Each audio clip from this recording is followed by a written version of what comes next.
Olsi Jazexhi, he was in Tirana when the earthquake struck. It was 3 o'clock GMT. That's 4 o'clock in the morning local time. Olsi, what was that moment like? It was horrible. The buildings were shaking. We thought like we are in some kind of car accident. The shocks were horrible and they were too lengthy.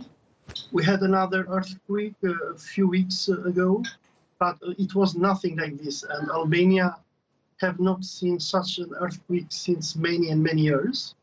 As you reported right now, we have many buildings that have collapsed. Most of these buildings, they come from communist era. They don't have proper infrastructure. We have hundreds of people that are hospitalized. There are dozens of people that are still under the rubble. And it seems that our authorities are a bit slow on bringing people out. And we have 13 confirmed dead. But I presume that in the coming hours, we are going to have more dead.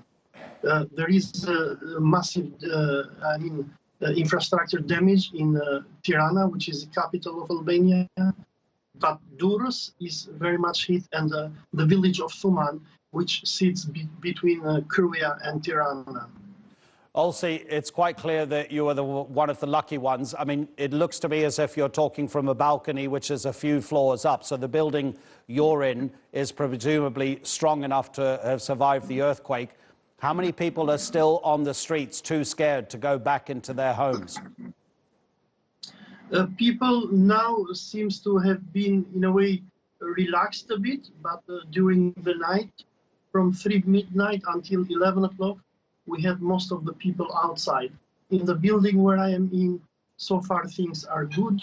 We have some structural problems in the main ground floor of the building. But in general, because this building is a new building, it generally is good. The fear is the aftershocks. We had so many aftershocks. The latest aftershock was, I think, 1 hour or 2 hours ago. Buildings keep on shaking. And what do you expect will happen tonight? Because obviously when it's cold, people will need proper shelter. We have already heard from people speaking to us from Albania that the country just doesn't have enough shelters. Yes, the country doesn't have, but our interior ministry and all the Albanian government is doing its best. In the city of Durrës, the army has gone there and they are building tents for people who had their buildings destroyed. The major problem that Albania is facing at the moment is rescuing the people who are under the rubble. And moreover, I mean, because this earthquake was so massive, so far Albanian authorities have had access to a village of Thuman and city of Durrës and Tirana. But I presume there will be more victims in the coming hours, because we have many villages which is very difficult to be accessed, and I believe we're going to have more casualties as the time goes on. Olsi, thank you so much for speaking to us. Obviously, we wish you the very best of luck in the coming days and the months ahead. Thank you, Olsi Jazexhi.